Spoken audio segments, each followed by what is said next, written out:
Ladies and gentlemen, welcome into Podcast Room 303.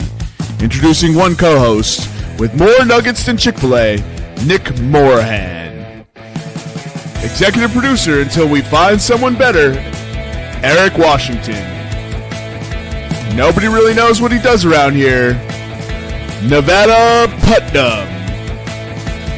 And now, the single greatest thing to happen to hosting in history, Jermaine Antonio Colon Mendez. On with the show. Ladies and gentlemen, welcome into Podcast Room 303, episode 337. I'm your host, Jermaine Colon Mendez, and these are the executive producers, the EPE, and Nutty Putty. Today's episode, we'll get into NFL Week 12. Damn, that's a crazy number to say out loud.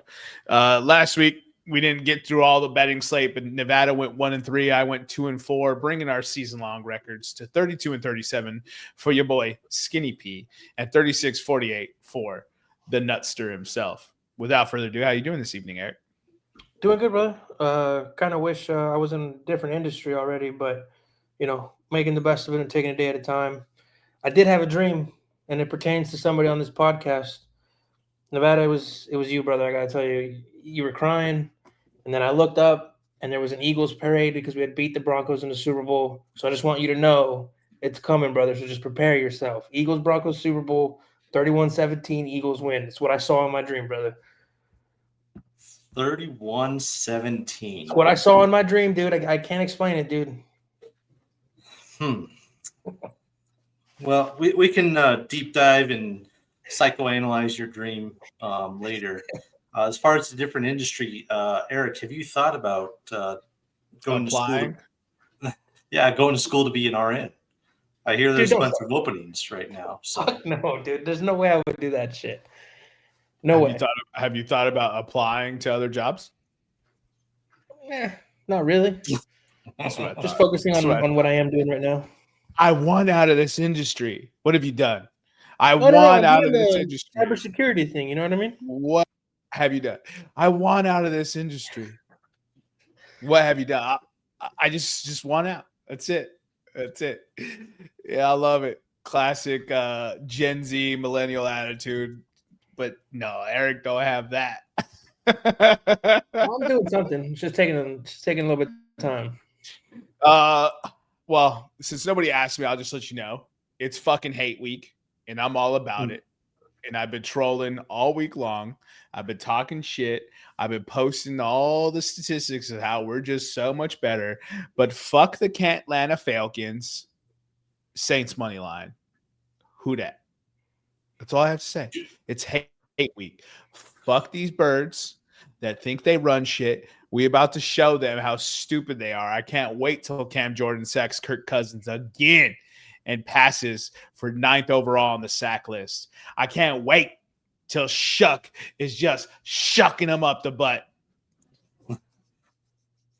Do you know anybody that's an actual Falcons fan? Yeah, my buddy Andrew. All right, so you got a solid text thread going on with him, just giving it back and forth. Of course, it's one way right now because he knows. He's resigned to the fact that he's going to get bent over. Yeah, they're used to blowing it. You know what I mean? There's not much difference between a trombonist and a Atlanta Falcons fan. They both blow for a living. A trombonist can finish a piece. The Atlanta Falcons finished to completion. Shout out 28-3. Well, I don't know if they finished it, but someone finished it for them. Well, they finished them off. Get off your knees, ref. You're blowing the game. No, I can't wait. This is the only look. We can go 2-15 every season, and as long as you beat Atlanta twice, I don't give a fuck about anything else. As long as you beat Atlanta twice with those dirty Southerners. Ignore where New Orleans is geographically located. With those dirty Southerners. All I have to say is, who's that going to beat them Saints? Who that? And none of this fucking Cincinnati Bengals knockoff shit like 5 years later with their fucking Who Day. That's the lamest, gayest thing I've ever heard.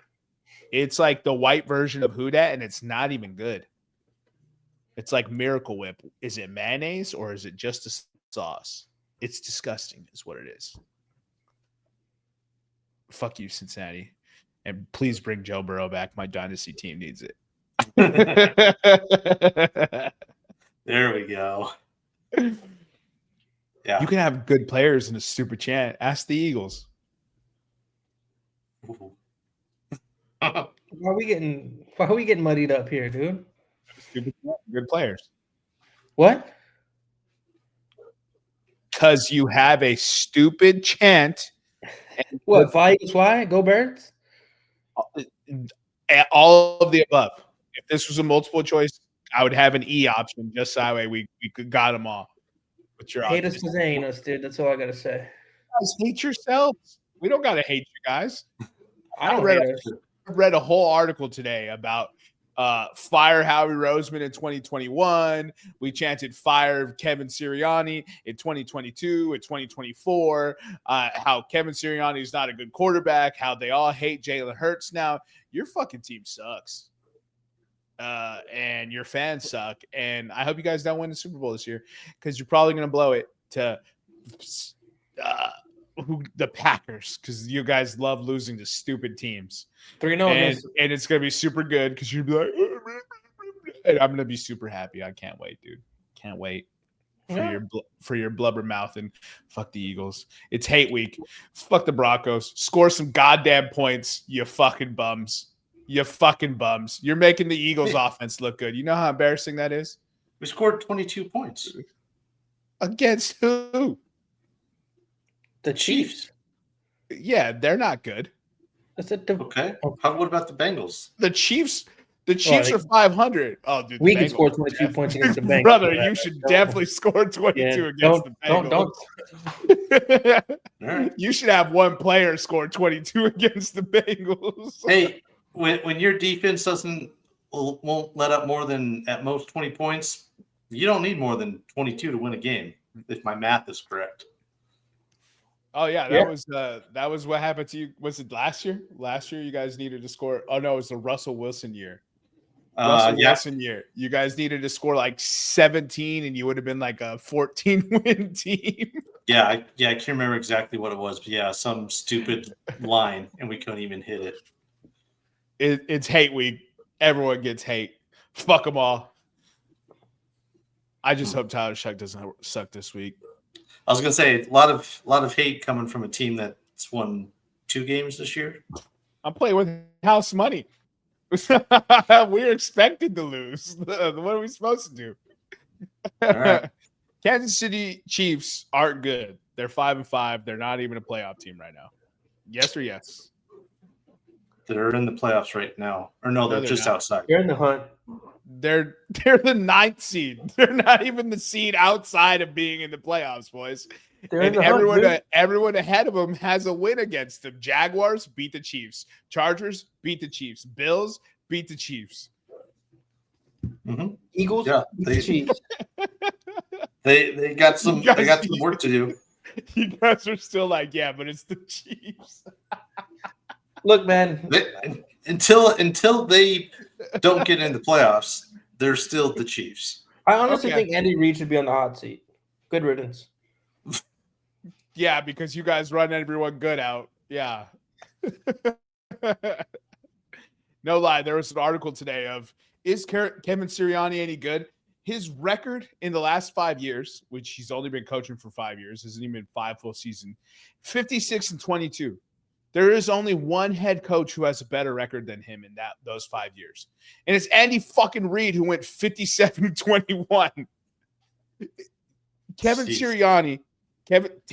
Nick Sirianni has been, yeah, dude, I said Nick earlier too. That's how fucked up my brain is with that name. Homie went to 2 Super Bowls in his first 4 years. That's rarefied air. There's only 3 other coaches who have done that. He has a 718 win percentage. On top of that, the best part is everyone loves to talk about how bad Jalen Hurts is as a quarterback. They love to remind us he's not top 10. Okay, if he's not top 10, then Nick Sirianni is one of the best fucking coaches in the National Football League then. If Jalen Hurts is not good, then Nick Sirianni is one of the best coaches in the National Football League. Hands down. Because he's getting the most out of a dude who refuses to play the way that he needs him to play. So what is it? You wanted Howie fired in 2021 after the Jalen Reagor, Justin Jefferson fiasco, because that's how fickle the Eagles fans are, even though in Howie we trust is another one of those all of the above dumbass catchphrases. We forget that they chanted fire Howie. Bro, this is the same fan base that booed an MVP the year after he won the MVP. I know. You guys suck. You got to take Philly with, at face value. Like, these fans don't actually mean it. They're just an irrational group of Italian Americans that just stuck up in the fucking cold weather up in Philly in a shitty city, and it comes out. They absolutely mean it. They absolutely mean it. What do you mean they don't mean it? They absolutely mean it. Oh, we love Santa Claus. Yeah. Love our coaches and players. 6 months ago, it was just like, how do we let Josh Sweat and Milton Williams leave? And now 2 games of Jalen Phillips, they're like, can you believe we got Jalen Phillips? Different positions. No, it's a DN for a DN. What are you talking about? Josh Sweat and Milton Williams. I said both names. Oh, you did? I didn't hear the Sweat part. I said both names. All right. Well, it's all right. We got Moro, Jomo, and Phillips, Jalen Phillips, dude. We're good. And then in the offseason, when those guys sign somewhere else in Nevada, we're going to hear it for 6 months. Bryce Hunt, Jalen's Hunt. Fucking idiots. It's hate week, babies. And I'm full of fucking piss and vinegar for every fucking squad. Let's get into it. Get us the head-to-head, Eric. I don't know why you're so hateful, dude. Anyway, all right. So last week was week 45. Tough week for the pod, man. If it wasn't for Nick getting an early odds on in the week, we would have gone 0 for 12. But Nick got a win, so he got 1 and 2, putting him at 52 and 83, up 41.22 units. Then Jermaine, Nevada, and myself all went 0 and 3. Jermaine is 39 and 96, up 16.77. Nevada is 56 and 79, up 60.29. And I am 50 and 85, up 35.18. And it had to be your team, Nevada, that gave Nick that win, bro. Podcast motto. Yeah, that's pretty wild. Yeah, but yeah, we are back in line with the podcast motto. So for those of you that listened and followed the motto, you're welcome. Yeah, that's all I'm doing here. I've given you 96 wins this year. Fucking miss me with when I'm not doing my job. I'm a man of the brand. I would have said cloth, but that doesn't hold a lot of weight anymore. Yeah, you don't want to be a man of the cloth anymore, dude. All right. Any burning nuggets from the National Hockey League, Nevada? Burning nuggets? No, just a lot of weird injuries. Yeah. Romanov doesn't think it's weird.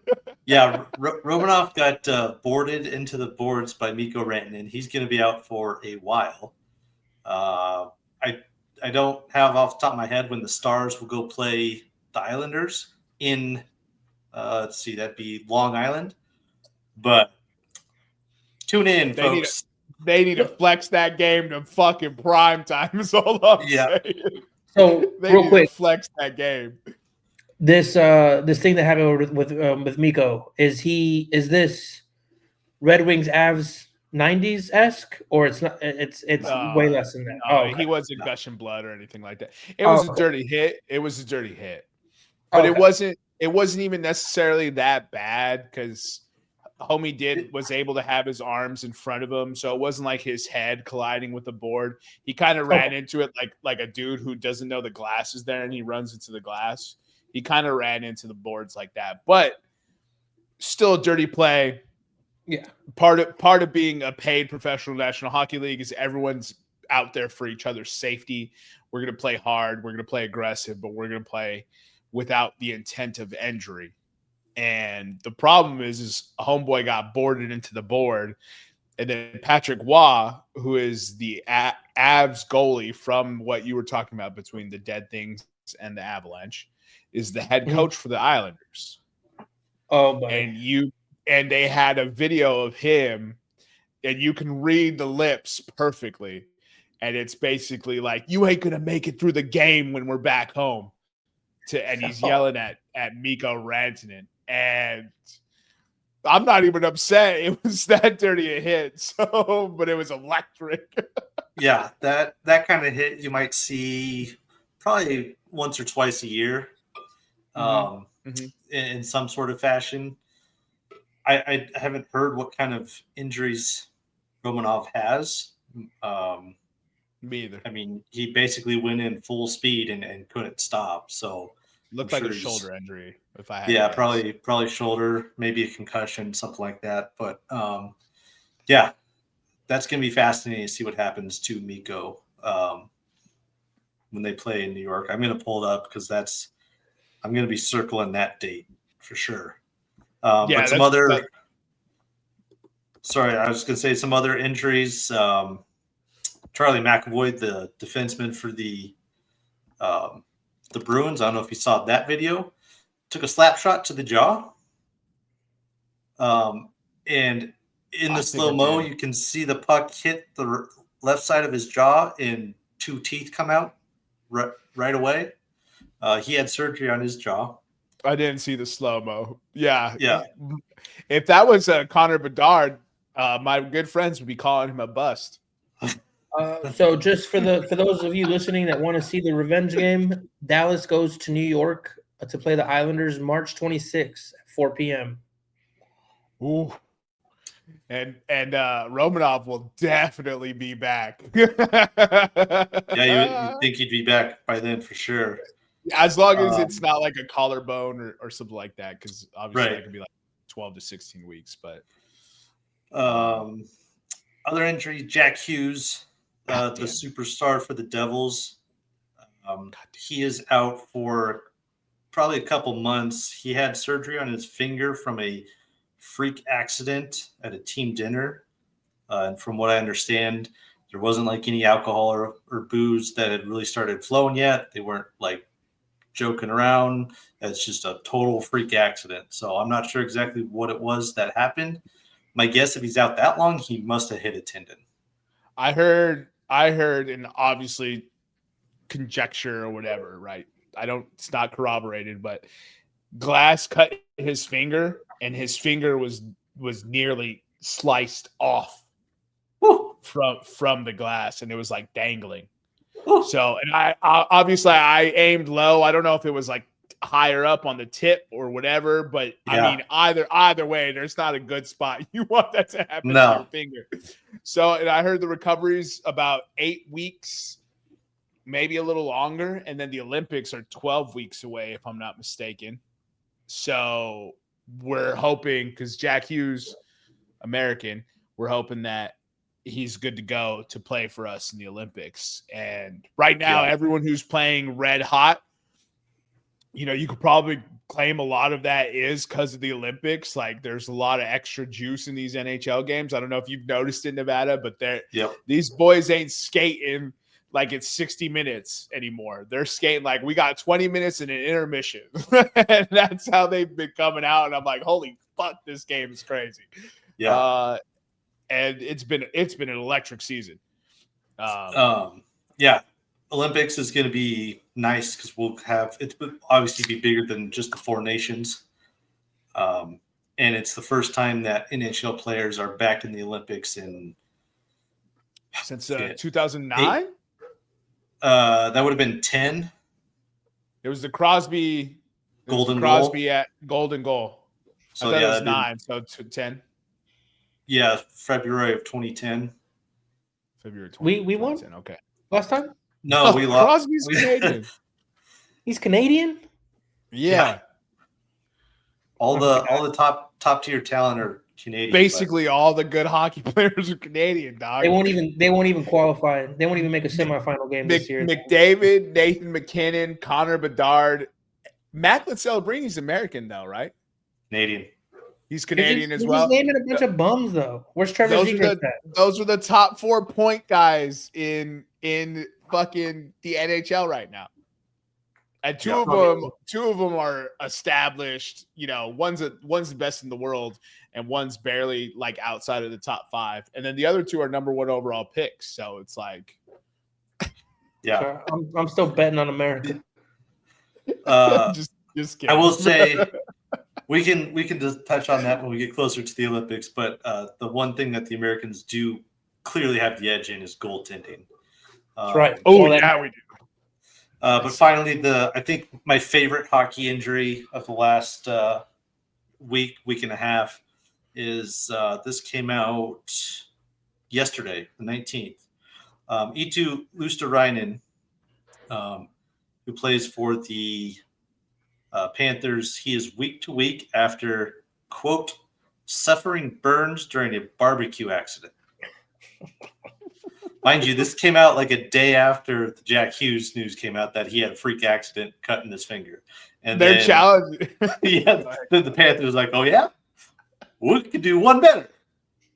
We always make fun of pitchers in Major League Baseball, because pitchers in Major League Baseball get hurt in the silliest fucking ways.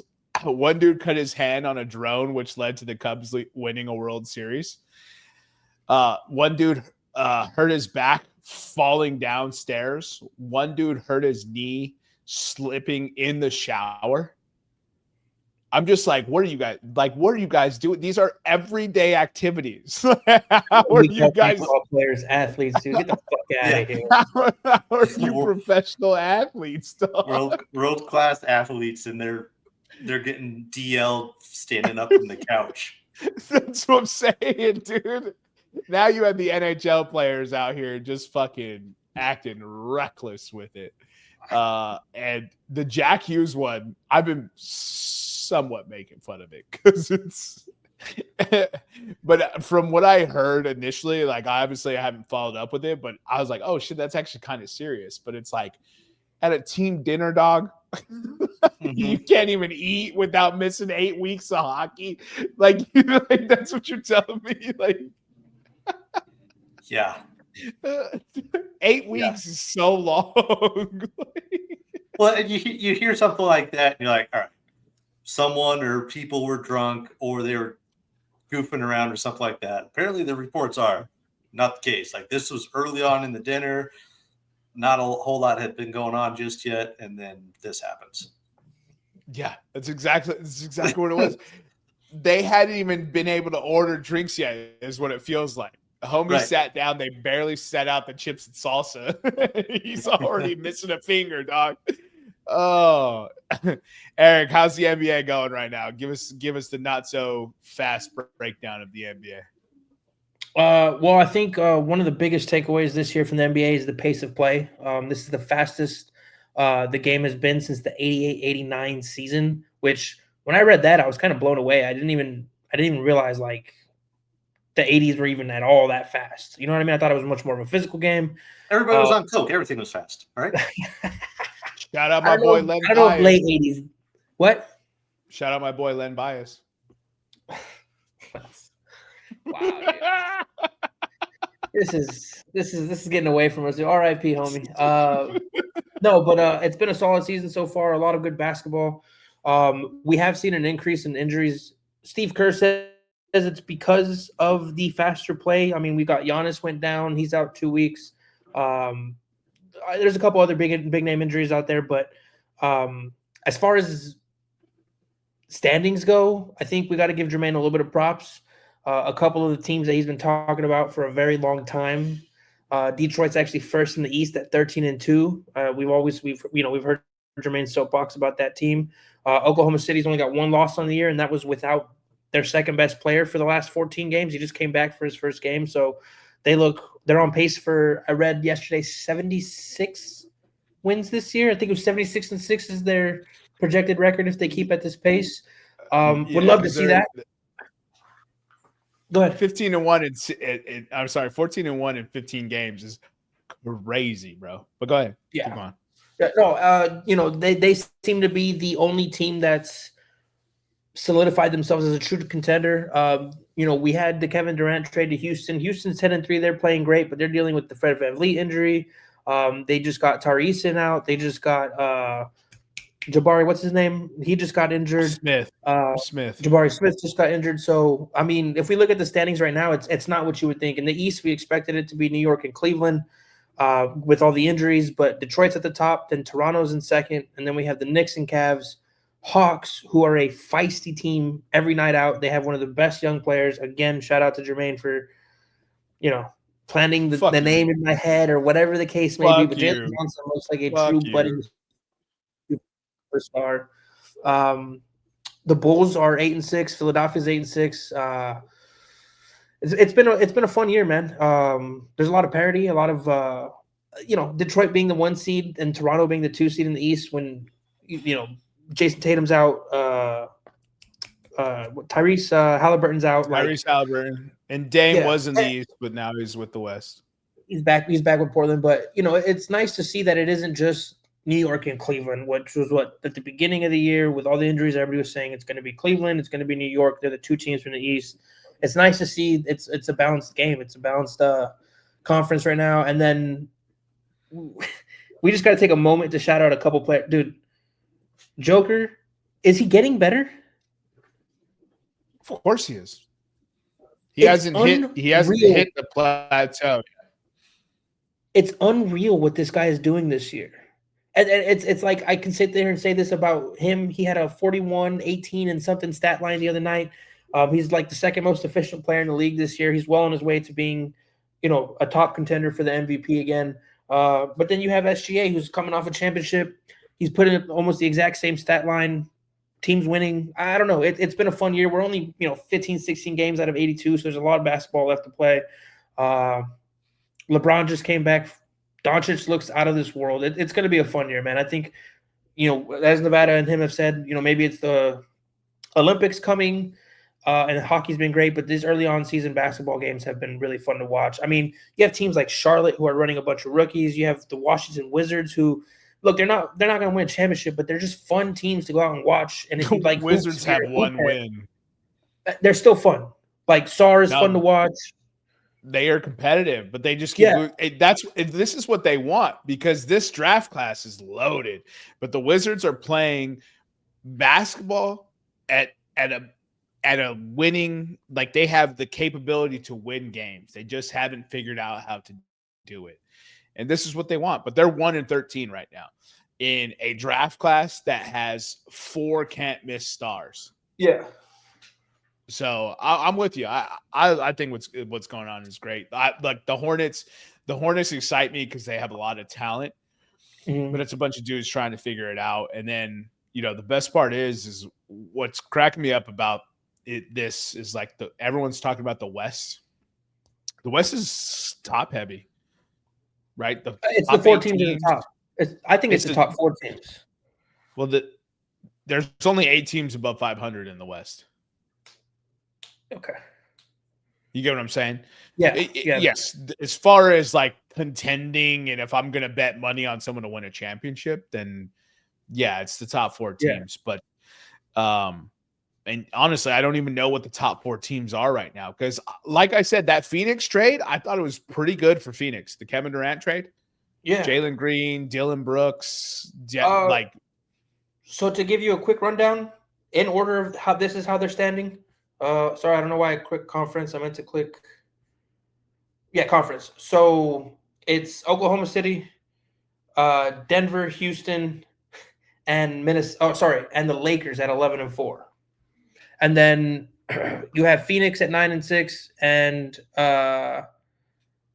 San Antonio at 10-4 right there as well. So Minnesota, who everyone forgets went to the Western Conference Finals 2 years ago, is right there at 10-5. So, no, it's an awesome season. There's NHL and NBA are in the midst of some awesome seasons, right? NHL cannot be happier because they're young. The guys that were supposed to hit are hitting. Leo Carlson for the Ducks. Macklin Celebrini for the Sharks, Connor Bedard for the Blackhawks, right? He finally has capable players around him. They're not even that great yet, But Connor Bedard finally has capable players who can pass the puck and play defense and keep the puck in his zone. And all of a sudden, he's putting up electric numbers. He's also not getting dirty hit in the middle of the fucking ice and hitting the jaw and getting called a bust because he got hit in the jaw. So the NHL's got to be ecstatic. National Basketball Association's got to be ecstatic. And this is the highest ratings through the first month of an NBA season in 15 years. So the contractual realignment for television broadcast rights that brought NBC back to the forefront, which is and always will be. It's not cable television. That is a local broadcast channel. People know NBC, and that matters. It matters. It's the same thing with ABC. ABC shows Monday Night Football now. That matters. Like, if people don't understand that matters, it matters. And then the other thing, Amazon has embedded itself everywhere for almost every American, right? Yeah. Like, almost all members of families have an Amazon Prime account.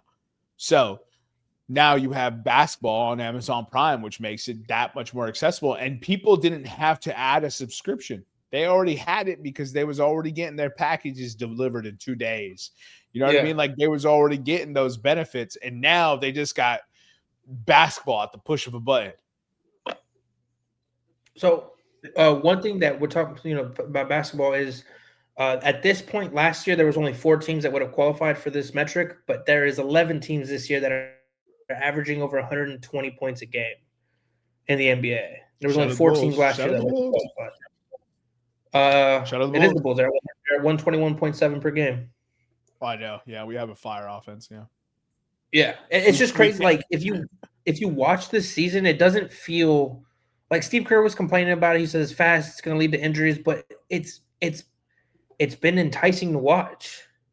It's not. He's only complaining because he's got one of the oldest teams in the league. You know what I mean? Like, he's got Al Horford, Draymond Green, Jimmy Butler, and Steph Curry, and that's who he has to count on. He's only complaining because they ain't 6 years younger. If they were 6 years younger, it's not a big deal. I was going to say, if those guys were 10 years younger, he would be just having the time of his life.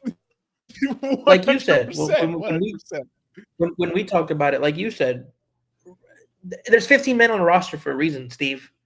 Okay? I know you want to win games, but play more fucking guys instead of 7 or 8 guy rotation. Run a 10-man, 11-man rotation during the regular season. You want to trim it down in the playoffs? I understand that. But in the regular season, run 10 guys. You might find a gem in there. I was watching the Bulls game yesterday, and in the first quarter, we hit our first rotation, and Billy Donovan sent in 4 new guys at once. 4 new guys. Like, that is, like, you got to play your guys. You just got to play them. You have to trust that the guy who's getting paid money in the National Basketball Association can play basketball. Like, that's basically all you have to do as a coach. And if they can't, it's on you as a coach to make sure they can play basketball. Yeah. One recommendation I would make to Commissioner, what's his name, Silver, and you guys are probably going to laugh at this, hockey substitutions in basketball. No, I always thought that'd be sick. That would be so fucking awesome, dude. You just stand there ready to go. You know the chaos you would introduce with that? You could have a guy who can't shoot, can't do nothing, but he's a lockdown defender on your roster because you're just throwing him in every time he crosses half court and he's coming out when the ball gets dude, I'm not disagreeing. I'm just saying the chaos that would introduce to any given possession would be crazy. Because hockey, the way you're suggesting using it is not even the way hockey uses it, right? Like, hockey's like you get 70 seconds. You was less like 18 seconds out, 18 seconds out. Like, you're subbing guy. Like, come on, man. Like, it'd be crazy. That guy would be like, I quit. I can't keep up. Sorry, go ahead, Nevada. I was just going to finish your point. I was going to go back to Joker. I saw the stat today that I don't know if you guys had heard yet. All right, I'll go into the stats. We were waiting. So Joker is the first player in NBA history to lead a decade in 4 of the 5 major stat categories. Damn. He has total points, he has 13,242. Just over 6,000 rebounds, 4,300 assists, and just over 700 total steals. He is first in every single category. For the Ladies and last gentlemen, 10 that's a years. second round pick. No. As in for the 2020s. Okay. So since 2020 started, he is leading. Sorry, when you said a decade, I was like, he did that for 10 years, dog. I had to double check because like that's just an odd, how do you pick a random 10 years? But no, once I did the math, I was like, okay, I get what they're saying. Yeah, since January 1st, 2020, he leads the NBA in points, boards, assists, and steals. It also makes sense when you said like 6,000 rebounds or whatever. I was like, that can't be a decade, dog. That can't be a decade. No, either way, that's a crazy statistic. And you said he's the first player? First in NBA history to lead in 4 of the 5. That's a rarefied air, dude. He's up there with Air Jordan. Yo, yeah, for sure. So his player efficiency rating is one of the best we've ever seen. Real quick, when I say he's up there with Jordan, I'm just talking about the level of greatness. Nobody's like, I'm not. Nobody. Yeah, I just don't want to get that conversation fucking started. This is not a podcast the reason this podcast was started is because we were sick of people arguing about who's the GOAT. Mm-hmm. We don't give a fuck. Good. I don't give a fuck. Connor McDavid right now is the 4th fastest hockey player to reach over 1,000 points before his age 29 season. He turns 29 at the end of January. He should pass Steve Yzerman, and then he has a chance to pass Mario Lemieux. He'd have to go pretty fucking nuclear, I believe, to pass Mario Lemieux. I'm not here to debate whether he's better than Steve Yzerman or Mario Lemieux. I'm here to tell you about the gospel that is Connor McJesus. Yeah. Like, that's what I'm here to talk about. I don't give a fuck how you stack up against Kareem Abdul-Jabbar. I don't care how you stack up against Hakeem Olajuwon. I don't care if you're a better passer than John Stockton or Isaiah Thomas or Pistol Pete. I don't give a fuck. What I care about is this year and what you've been doing in the existence of the NBA entity, the organism that is the National Basketball Association, or the organism that is the National Hockey League. That's what I care about. I can't prove anything else. It's hearts and feelings. The people who argue GOATs are women because they prioritize emotion and feelings over fact. I delve in truth. And right now, the truth is Connor McDavid's the best player in the world. That's the truth. Yeah. That's what the truth is. Right now, I'm dealing in truth. I don't know if Connor McDavid's better than Wayne Gretzky. And if you had to put me on a ledge, obviously I'm going to pit fucking Gretzky, right? But it was a different era. It was a different type of skating. It was different. It was just different. So you can't compare it. You know what I mean? Like Nick Sirianni, right? Going back to that point, Nick Sirianni is compared to coaches that have done the same thing that he's done in the first 4 years. All those coaches operated in a league that didn't have a salary cap. Nick Sirianni is one of the most successful coaches of this modern era. The only other one that you could put like next to him is Mike Tomlin, based on what Nick Sirianni has done. But for some reason, we don't want to talk about how good he is because we're always comparing them to ghosts. And you know what you can't fucking beat? You can't beat the legacy of ghosts. There's nothing you can do with that. So I don't waste my time with that. Nikola is fucking balling. And that's the end of the story. Yeah. At an incredibly high level. He's one of the most efficient players we've ever seen. And he doesn't care about basketball. That's you gotta love it. That's not true. Okay. Let me rephrase. He doesn't care about the business of basketball. The business of basketball. He's not here to.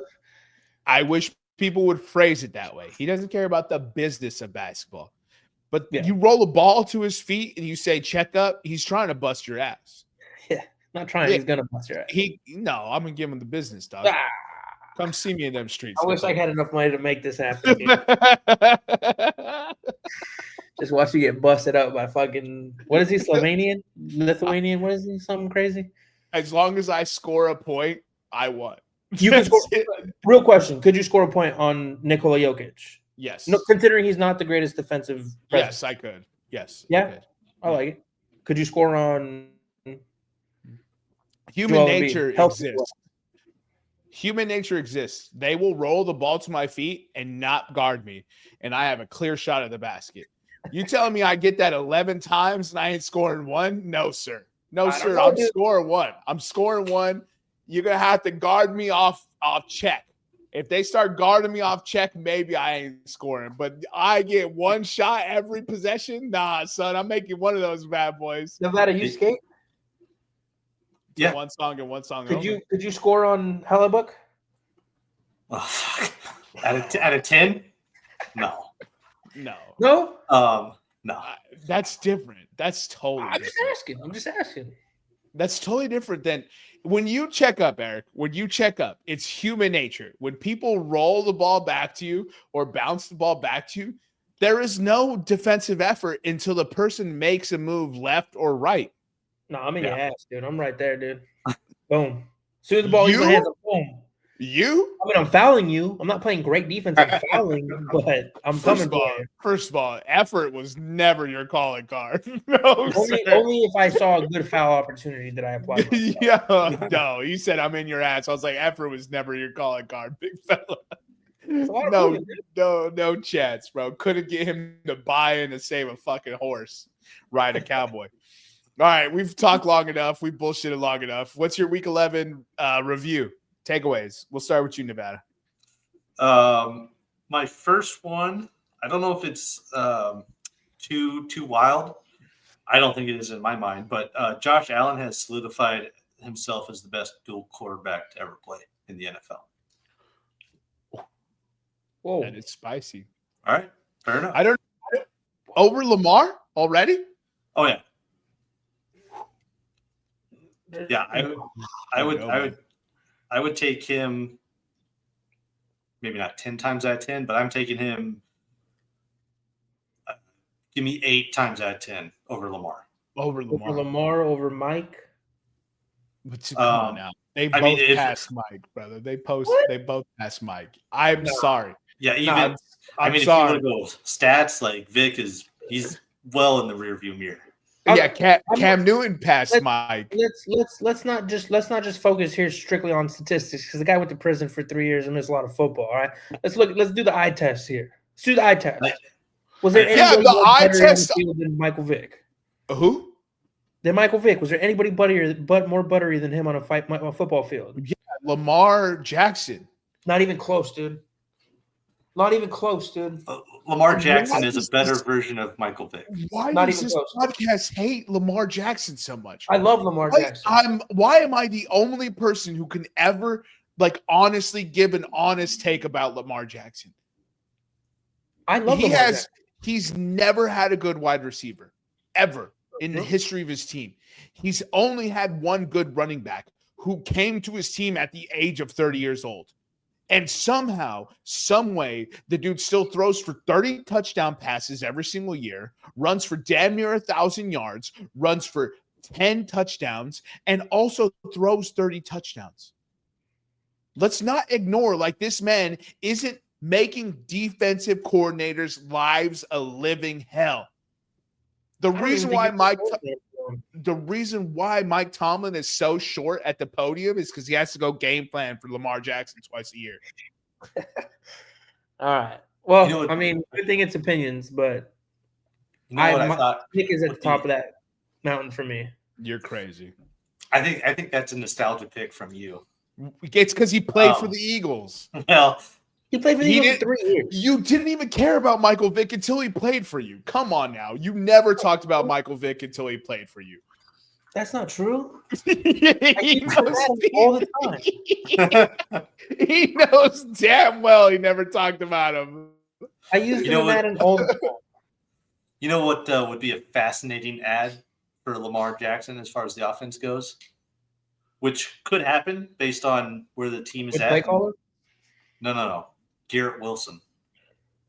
Oh, I thought you were going to go with someone who might be available this offseason. You know who's fast? Yeah, Garrett Wilson. Well, Garrett Wilson just signed a contract extension. I don't see the Jets trading him. AJ They Brown. were looking to trade everyone this. They said 2 weeks everyone ago. but Garrett Wilson, dude. That was like the fucking news they broke. I respect it because we all want Garrett Wilson to go be the player that we know he could be. He's in his Terry McLaurin era right now, which is just brutal for all of us. I was thinking George Pickens. That's scary. Yeah. Because George Pickens is 24 and a half years old right now. And we know Dallas he's going to have a fat truck contract coming his way. No, Dallas won't pay him. No, I'm saying he's going to have a fat contract coming his way, and I just don't think Dallas is the place that's going to pay him. Yeah, 100%. Yeah. Garrett Wilson, first of all, if we're going with people that need to get traded to get there, Garrett Wilson's also a 5 pick. I ain't disagreeing at all. I don't know. The Jets are going to draft Mendoza. I read a whole article about this today, and it's going to change their entire trajectory. That's what this guy in the ESPN article said. So we'll see. All right. So Josh Allen, best dual threat quarterback ever, 6 touchdowns against Tampa Bay. It's easy to skew it for a week. Definitely understand. What else you got, Nevada? The NFL needs to implement that quick review for pass interference plays, like they have for like fumbles or catches, where it's clear, like, hey, you know what? No, he was down, or no, this is clearly 100% agree. But they need it for PI, most notably from this past week, that Eagles-Lions PI in the game. That everybody who saw that 15-second review, and they're like, okay, you know what? Nope, pick the flag up, bad call, move on. The worst part is like the Eagles would still win that game, in my opinion. I don't think the Eagles lose that game. Probably so. They stole the opportunity for us to see the team earn that victory. You know what I mean? Right. So it was pretty bummy. But as the resident expert on pass interference, I 100% agree with this call, especially because let me ask you guys this. Can you guys tell me when and how the rules fall in line when they institute the expedited review? Exactly. Eric's shaking his head no. And for the audio listeners, it's like there is no rhyme or reason. They just do it when it's just like, no, you fucked up too bad. Keep it pushing. Yeah, I think it's only on a few things. Like I said, the no catch one, because they've done that a few times where it bounced. It was the Monday night game when Ferguson tried to pick the ball up off the turf, and they called it a catch initially. And then the refs were like, hang on, 10 seconds later, they're like, you know what? Instant review said that hit the ground. Yeah, but my problem is it's not all catches. And then the other thing is like, when they do the line marker technology, because they could do a quick line, they can do the virtual measurement. Sometimes they'll bring out the chains, and I'm just like, we have the virtual measurement now. Like, what are we doing the chain for? I don't know what takes so long for that virtual measurement either. Like, it takes longer to do the virtual measurement than it does to bring the chain guys out. It's like, this is technology, 360 technology, and you can't be like 5 seconds, be like, yep, where the ball's at right now, that is the first down. That's what I'm saying. Like, so what cracks me up is like they have instituted good changes. There is just no rhyme or reason how it's implemented. That's one thing I would like cleaned up. And because like as a coach, how do I know when I need to challenge? Right. They got to try to figure out the sweet spot. And real quick, my final takeaway, I'm a little concerned about your boy Sam Darnold. Not to say he hasn't had a good year, but when it comes to playing in the division, he has not played well. Okay. And it's a good division too.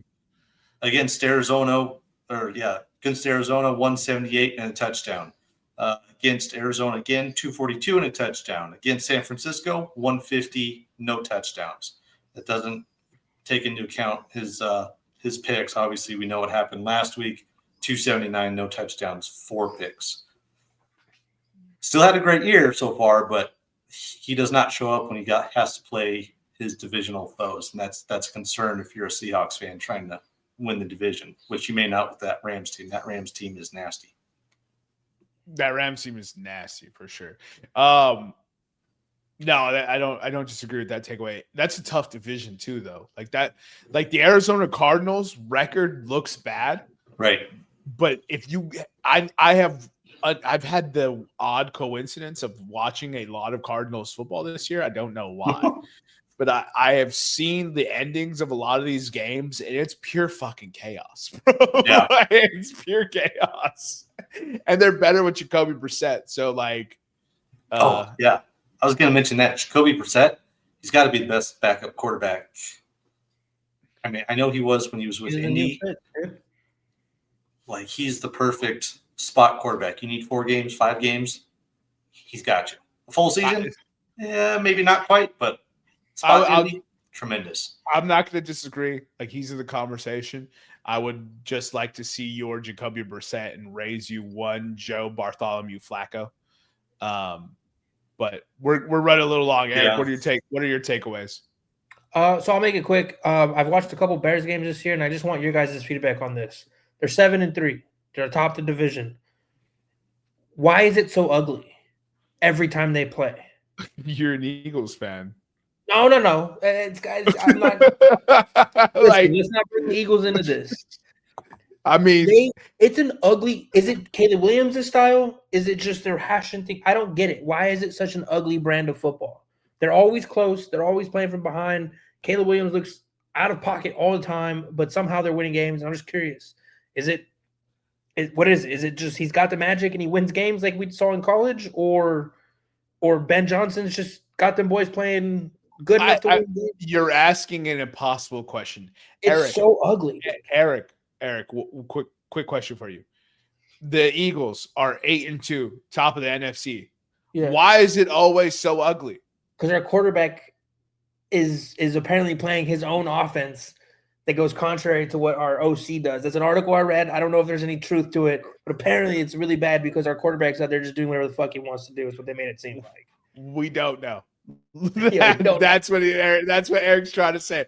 We don't know. They have 3 losses. Get over it. You know what I mean? My thing is like, but they win games. The Baltimore Ravens were never ever supposed to win with Trent Dilfer, but they did it. Yeah, I guess it doesn't really matter. So, like, this is what I'm saying. Rex Grossman made a Super Bowl, right? Like, it does not matter how you get there. It does not. It really does not. It doesn't have to look sexy. You don't have to do any of that. Are you by any chance? Do you guys have the Bills Texans game on in the background? No. It's Thursday. I don't watch Thursday night football. Do you, Nevada? No. Oh, dude, Josh Allen just had the funniest 4th and 1, 3rd and 1. He just straight jumped over like a little baby deer over the entire defensive line. It was greatest dual quarterback in the NFL. Shenanigans. I will say the one commonality between Trent Dilfer and Rex Grossman was their defenses took them to the Super Bowls. They just had to do just enough to score a few points. Kind of like all these Chiefs. Championship we've seen. Kind of like the Broncos. Look, the Broncos, Eagles. I mean, there's a ton of teams doing this with their defense. So, like, no, it is what it is. It doesn't. The thing is we've grown accustomed to Super Bowl champions being this passing attack juggernaut, and that's just not how the NFL is played right now.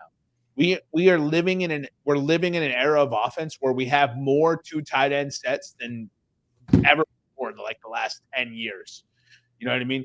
We have defenses who have slimmed down to be able to chase wide receivers all over the field, who are now facing teams that have moved up to run the football down your throats. Either Detroit Lions, either Philadelphia Eagles, even though they can't run the football, Carolina, like all these teams have beefed up to run it down their throat. The tight end has become more and more prevalent because defensive coordinators are like, fuck it, we're going to put five corners on the field.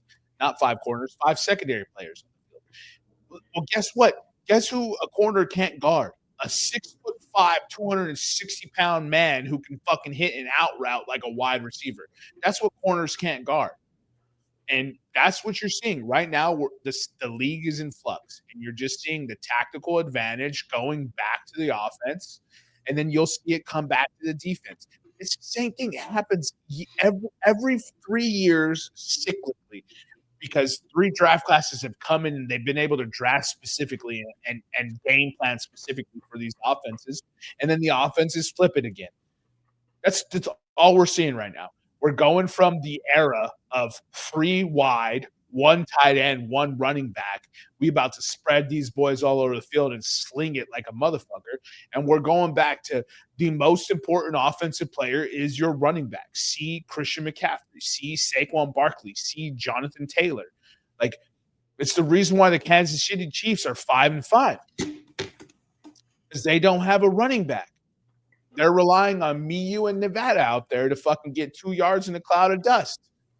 You know what I mean? Like, you're just watching a tactical switch in real life, and most people don't watch football from any other perspective other than like fantasy or whatever the media talks about, and they're not talking about it from the prism of the tactical battle that happens year in and year out from the defensive coordinators, offensive coordinators. Patrick Mahomes takes the league by storm. He throws 5,050 in his first season starting. 5,050. That's rarefied air. Guess what the defensive coordinators start doing? Cover 2. To the point where cover 2 is so prevalent, people are like, we need to fucking ban cover 2. Oh my God. People banning plays because they work is so stupid. No, anyway, it's dumb. But we got to get into this betting slate. We're running a little long. So let's go ahead and kick it off. We'll skip Thursday night football. I think the Texans have a chance to upset them even with Davis Mills. That's all I'll say. So Texans at +5.5, I think could have covered that. Let's go ahead and move into the first game slate here. All right. So the first game, New York's heading to Detroit. Detroit are 10.5-point favorites. The over/under is 50.5. Giants money line is +410. James Cook just broke a huge touchdown. What do you guys got? I'm gonna mix some weird James Cook shenanigans in there. I'm gonna pull up some. I don't know. You probably have it somewhere in there. I'll go first. Look, the New York Giants at +10.5 against the Detroit Lions. The Detroit Lions, with Dan Campbell as their head coach, are notoriously phenomenal for being a damn good football team after a loss, which is a very good quality for a head coach. So I don't know if Jackson Dart's playing. If Jackson Dart's playing, I don't want this bet, but I will take Detroit -10.5. That's what I was thinking as well, because Detroit is typically very good at home. Let's see, Dart. Oh my God. Jackson Dart was limited today. Okay. So maybe. I am Rob Burke.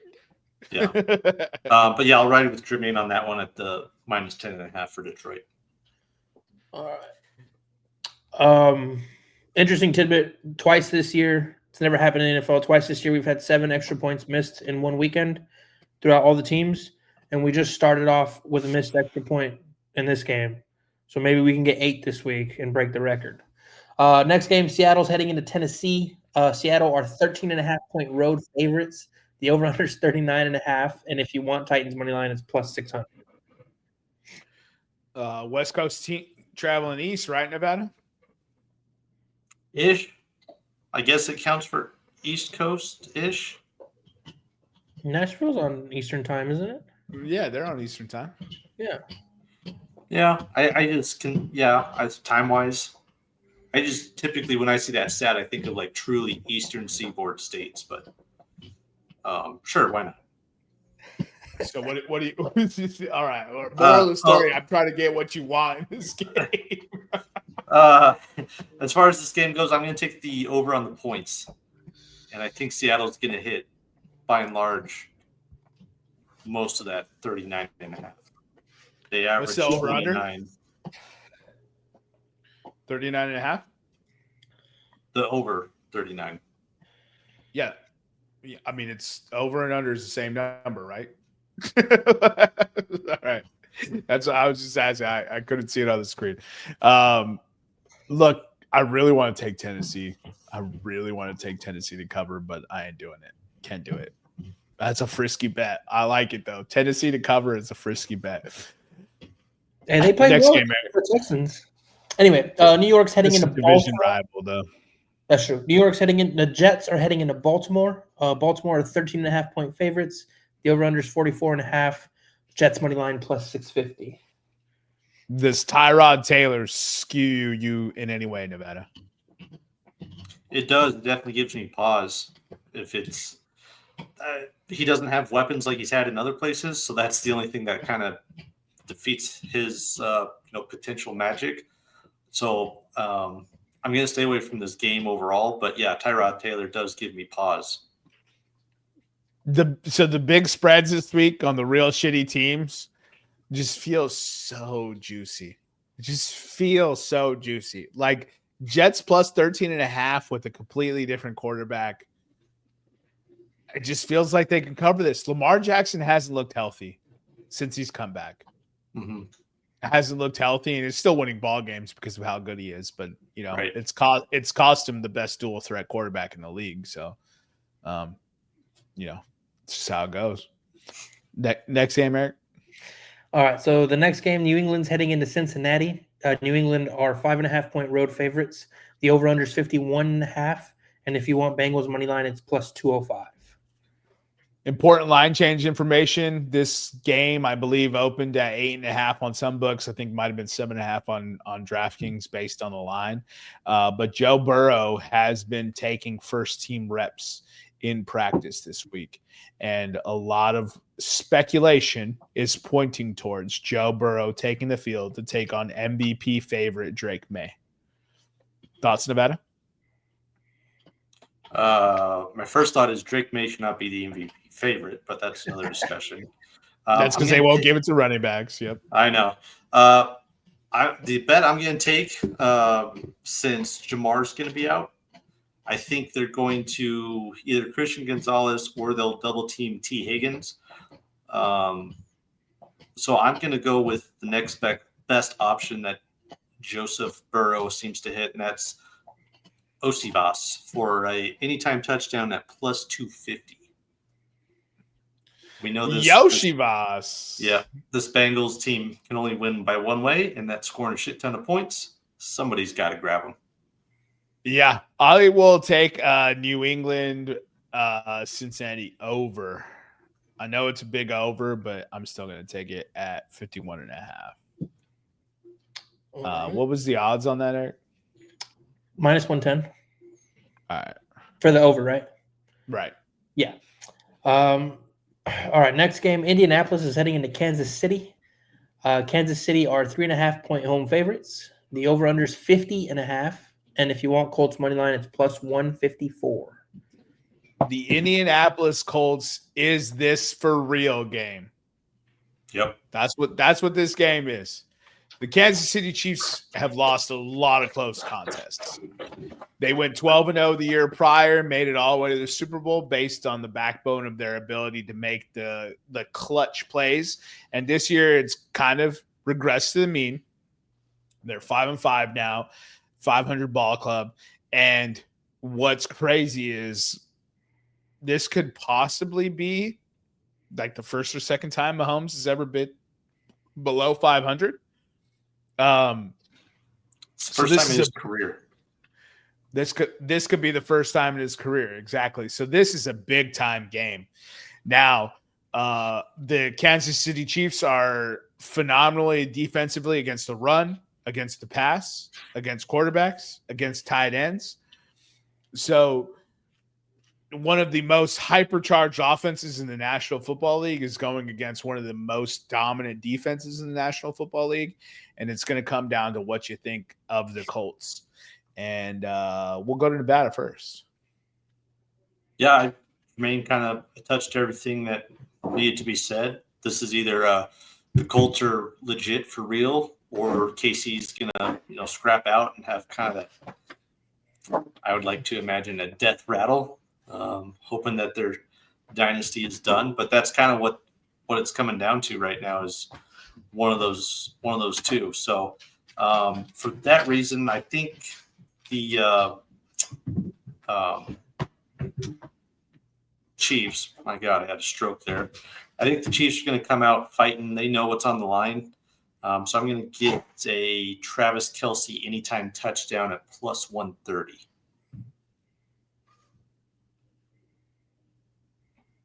I'm going to go ahead and do the crazy thing that shouldn't be done. I'm going to bet Daniel Jones on the road at Arrowhead in middle November at plus 154. Indianapolis money line plus 154. I'm betting with the team that I just think is getting it done right now. And if I'm not mistaken, they're coming off a bye, right? Indy, yeah. So that gives me even more encouragement to bet with the Colts. And, I was going to come in here and hit the emotional hedge. I was going to come in here and take Kansas City money line and just be like, whoa, I just don't expect him. Fuck them. It's hate week. You get it too, you bitches. Fuck you. Colts by 7. Eat my ass, Chiefs Kingdom, if that's what you really call yourself. Let's get into the next game. So the next game, we have a divisional rival. Minnesota's heading into Green Bay. Green Bay are 6.5-point favorites. The over-under is 41.5. And if you want Vikings money line, it's plus 235. Brother, 6.5 is crazy. Can Green Bay score more than 7 on another team? Yeah. Yeah. They lost the Panthers in Lambeau. Like, what do you want? Like, I'm scared, guys. Let me know what I should do. This is when one of Nick's Nuggies would say something about divisional games are such and such on the over-under, and the spread is, I don't know, greater than 5.5. There's some sort of record. All that being said, I don't know what to expect with this game. I guess I'm going to take the under at 41.5. Because we've seen what Green Bay has not been able to do. Their defense has been good as well. Minnesota showed last week offensively what they cannot do. So really, I guess it's who wants it more. Maybe the better bet is to take that spread. That's plus 6.5 because that's incredibly high for two teams that can't seem to figure out what the hell they're doing. That's exactly what I'm going to do. I'm going to go with the dog in this one. I know Minnesota's going to Lambeau, but it's still a divisional game. Aaron Jones revenge game. Shout out to 915. And 6.5 is just a lot. Like, I know that they just beat the Giants 27-20, but, that was because Jameis Winston had to throw an interception at the end of the game. Not that I'm saying J.J. McCarthy's incapable of throwing that interception at the end of the game. We've seen that he is very much capable of missing wide open wide receivers. I just fully expect that in a divisional game, a game of this importance that has like ramifications, that Minnesota will compete and will at least keep it close. And I just don't like Green Bay's offense. I really don't.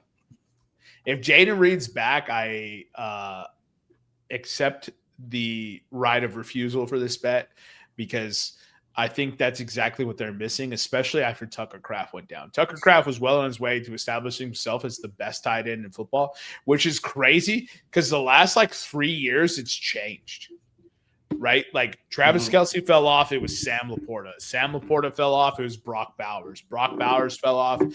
Now it's, pick your poison, Trey McBride or Tyler Warren, whichever one you want to pick. Jake Ferguson. And Jake Ferguson's studly right now too. But Tucker Kraft was going to be better than all of them this year. So, absolutely. I think it's fascinating. This should be a fascinating game. But obviously the best 10 o'clock game this week is Kansas City versus Indianapolis, and it's going to be awesome. Yeah. Next game, Eric. All right, so our final morning game, Pittsburgh's heading into Chicago. Chicago are 2.5-point favorites. The over-under is 45.5.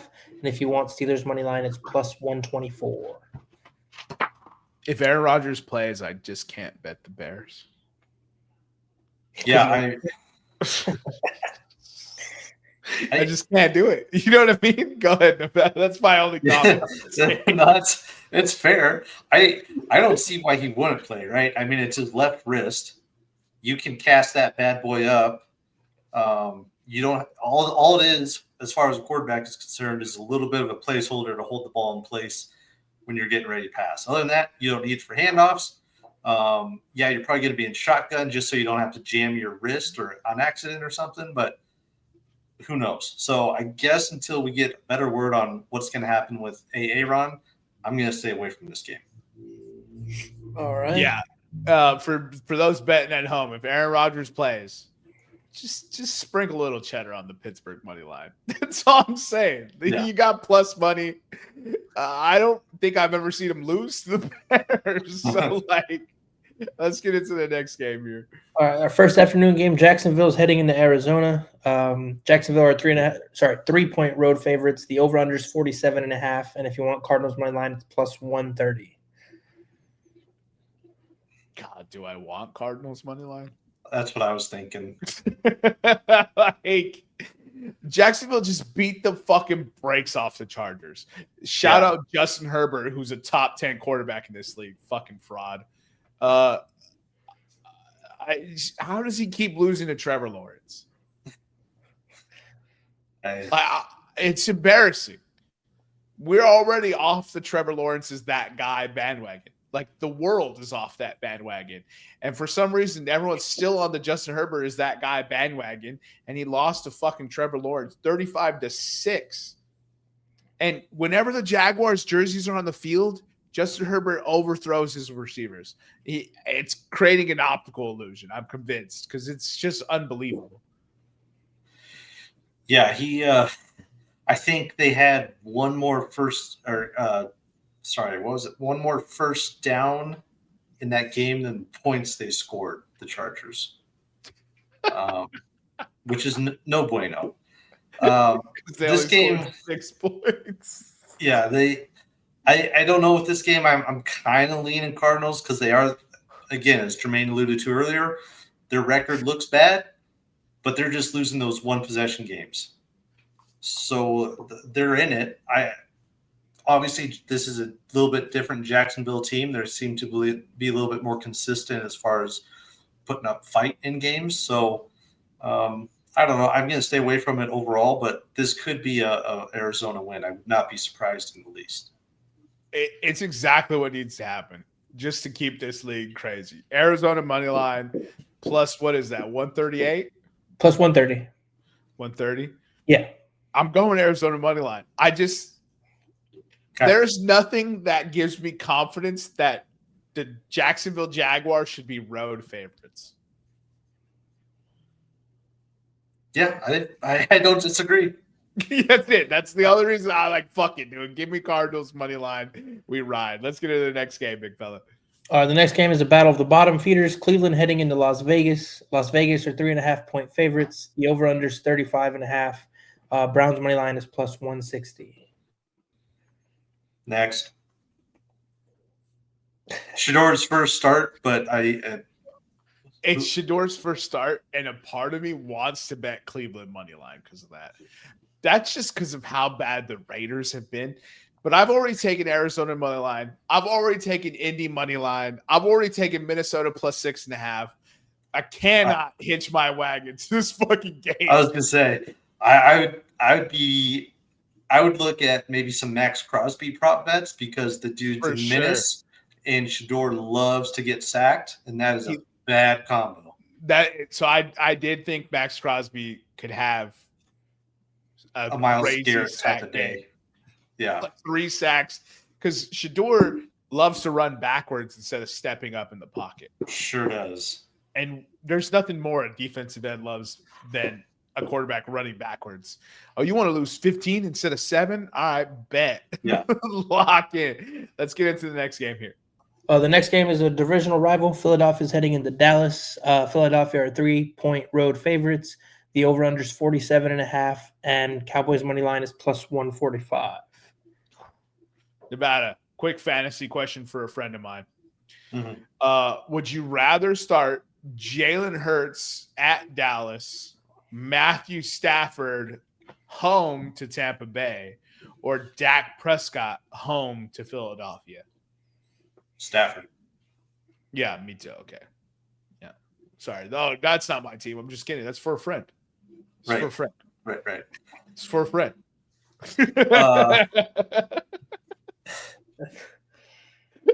Yeah, I obviously classic matchup Eagles Dallas.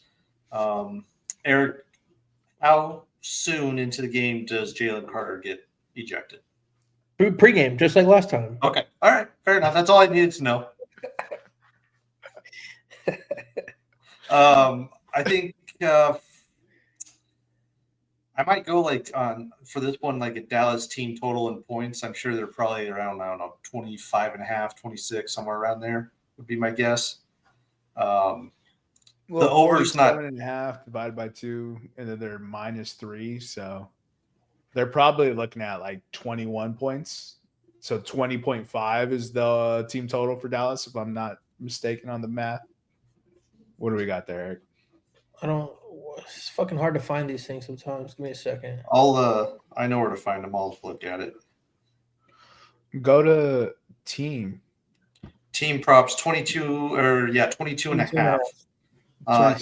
Okay. I'll take the over on 22 and a half.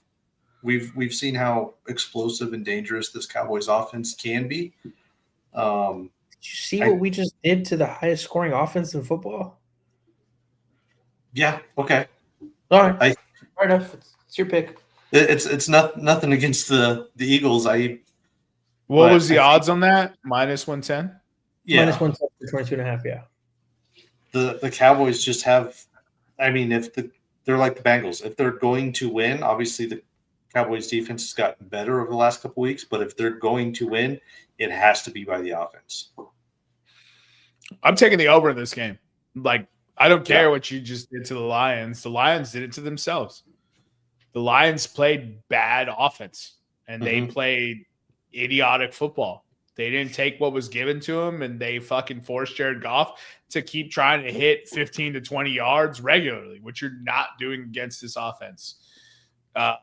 Dallas's offense is legit. Like, it is. Like, I know you want to just be like, Dallas ain't shit, blah, blah, blah. That's fine. This is fine. But they still put 22 and a half against you in the opening game of the season when they weren't even clicking and they didn't even know what they were doing. So I think it's a division game. It's in Dallas. And this is going to be one of those games that if the Eagles don't get their head out of their ass, they're going to lose this game on some dumb shit. Because you're going to have to score points to beat this team. Yep. Regardless. Like, it won't be easy. Nevada's saying 3 touchdowns and a field goal. It won't be easy, but it can happen. And this offense, all it takes is one play. And the Eagles secondary is susceptible. It's susceptible. I'm not expecting Adoree Jackson to turn into fucking Champ Bailey like he just did against Amon-Ra. Like, I'm not expecting that again. He just had one of those games. Every player has 4 of those games, like a year, where you're just like, he looks fucking lights out, plugged in. Adoree Jackson might have just capped out at his 1 for the season. And he fucking clamped up Amon-Ra like Amon-Ra owed him money. I don't know if there's some beef there, but Adoree Jackson looked legendary on Sunday Night Football. I just don't expect that again, let alone against CD or George. The problem is that it's like, okay, you take away CD, you take away George. Jake Ferguson over the middle is about to eat your asshole. Yeah, we'll see. Should be a good game. It's going to be good. Philadelphia wins this game. I just think more points will be scored in this game than that Detroit Lions game. Oh, absolutely. Yeah, for sure. All right, and to the game we've all been waiting for. Oh, hell yeah. We know what's happening here. The Falcons are heading into New Orleans. New Orleans is 2.5-point favorites. The over-under is 40.5. And if you want Falcons money line, it's +114. Nobody wants that shit.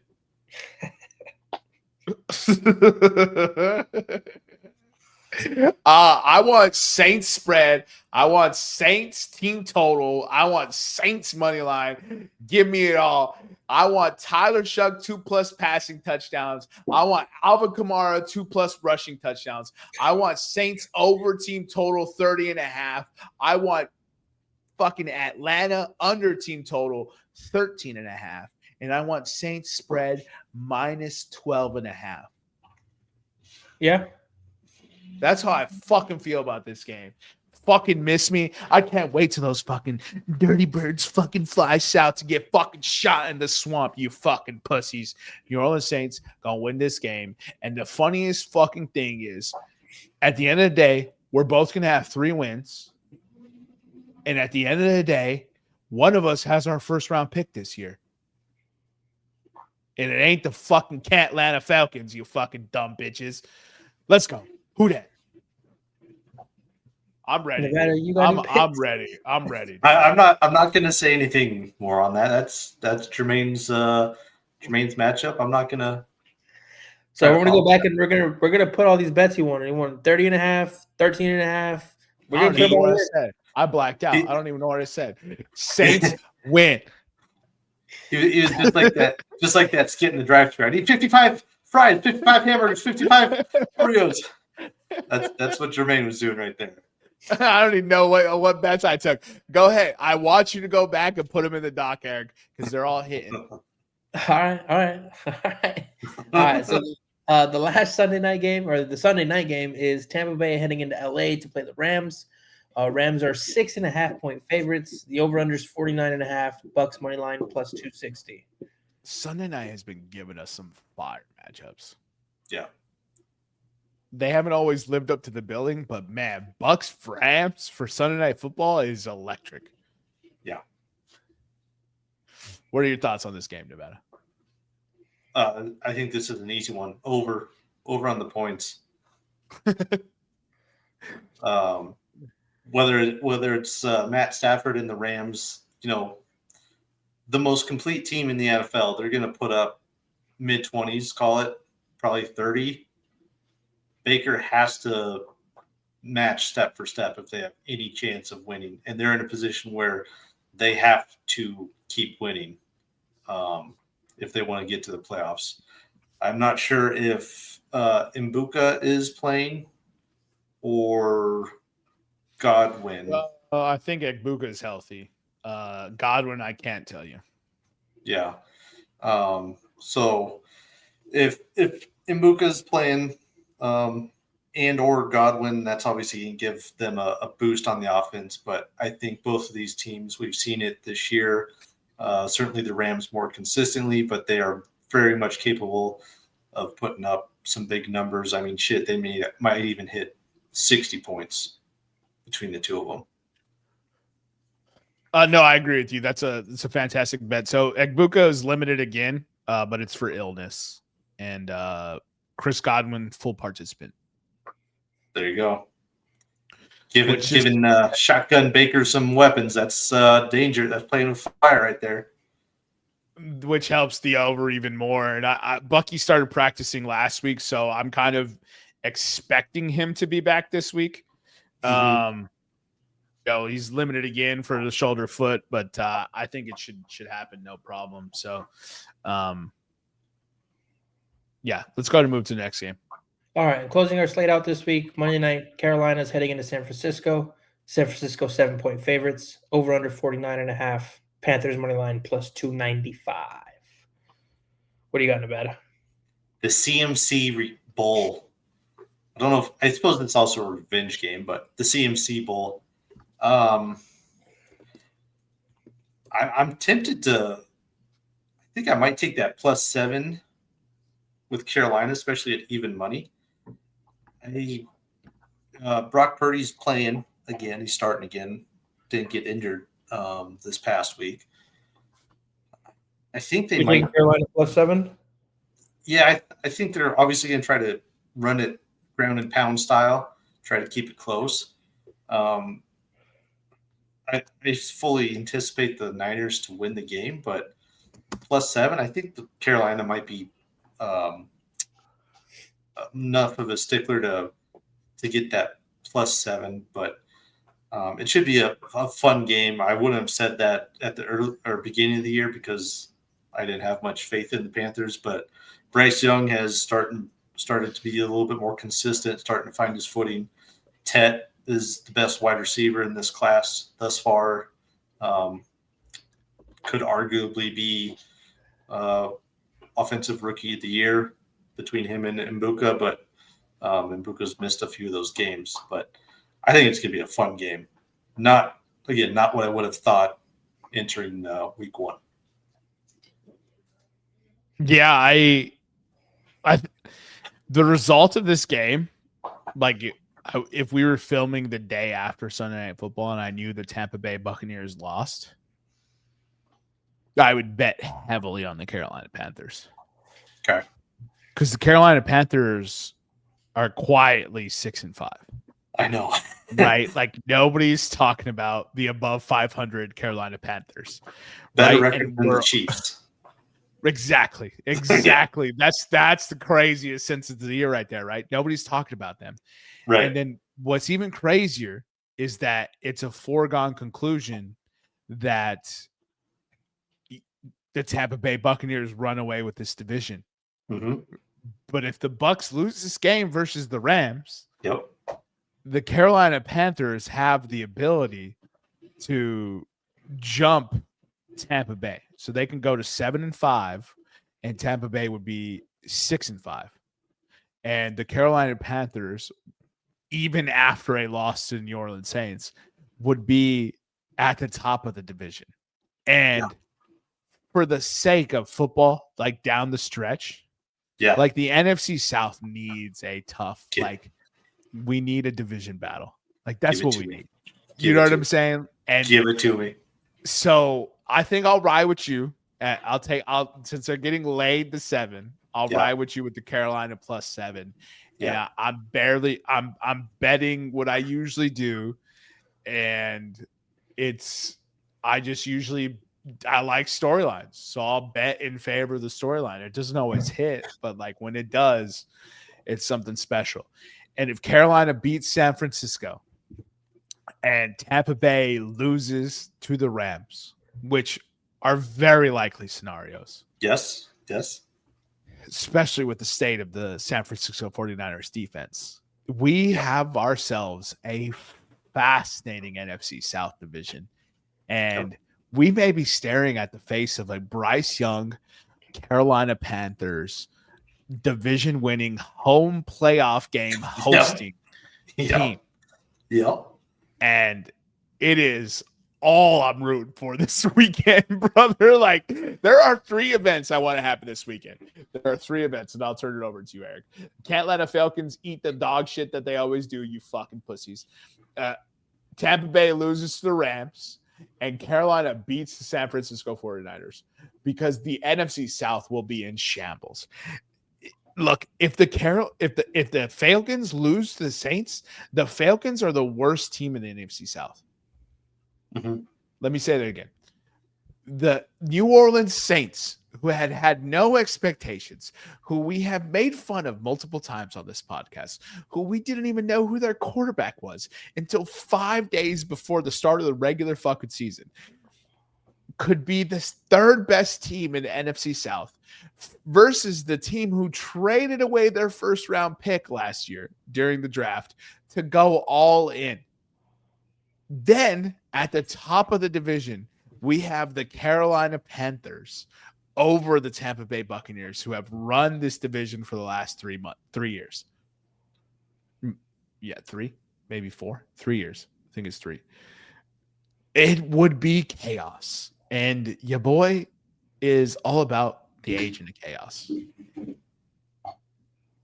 Did you guys see the graphic of the head coaches that Atlanta interviewed or had scheduled to interview before they hired Raheem Morris? Oh, please, Pop. It's hate week, baby. Don't leave me waiting. I'm trying to pull it back up. So give me a minute. I should have saved it. Okay. They had here it is. So the title is Falcons interviewed these demons and said, nah, Raheem Morris is our guy. First interview, Mike Vrabel. No, not our guy. Second interview, Ben Johnson. Nah, not our guy. Third interview, Jim Harbaugh. Nah, we good. And finally, Mike McDonald. Nah, he ain't our guy. We're gonna roll back with Raheem Morris. I was on the Reddit Saints room, or the Saints subreddit. Sorry, let me say that correctly. And some Atlanta fan came over and was commenting on a post about something, and I basically just responded. I was just like, "Go away, go cry about not getting Bill Belichick." Yeah, you know what I mean. Yeah. And now, like, hearing that list is amazing. It's amazing. They could have had Mike Vrabel a year before the New England Patriots even had a shot at him. Correct. They could have had Ben Johnson a year before he turned around the Chicago Bears, who Eric's main takeaway was just like, are they fucking good? Question mark. You know what I mean? Like, they could have had Jim Harbaugh before he went in and decided that Justin Herbert was the sexiest man in the world to him. If he had a GQ magazine, he's number one every season. Right. You know what I mean? Like, they could have had all these guys, but the Atlanta Falcons do one thing and one thing only. They blow more than trombonist.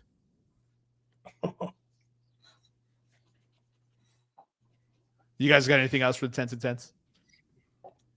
The only thing I want to make very, very clear to the podcast listeners and to everybody here is Nick is not a Panthers fan. So if they do win that division, he doesn't get to celebrate. He drew his line in the sand. He does not get to fucking celebrate this. You stick it out or you don't, and he didn't. So I don't want to hear no shit about nothing. And that's my final take.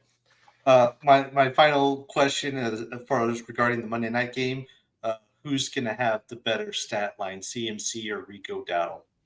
Dowdle. Ooh, dude, what? It's a CMC revenge game. I'm bet against that. I don't even know how that makes sense, but he's doing it. I love Rico Dowdle, so you know I'm gonna be on board. Rico Dowdle, shout out my boy Rico. I saw him play a preseason game. I scooped him up off Dynasty waivers. He held down my RB2 spot all of last year, and now he's elevated back into the RB2 spot for this year. Rico Dowdle is a fucking gentleman and a scholar, and he's going to be one of my favorite players of all time. God bless that man. You guys got anything else? That's it. Follow us on Instagram, X, and YouTube at Podcast Room 303. For myself, Jermaine Clometis, for the executive producers, Nevada Putnam and Eric Washington. We'll see you next time when you come on down and step into the room.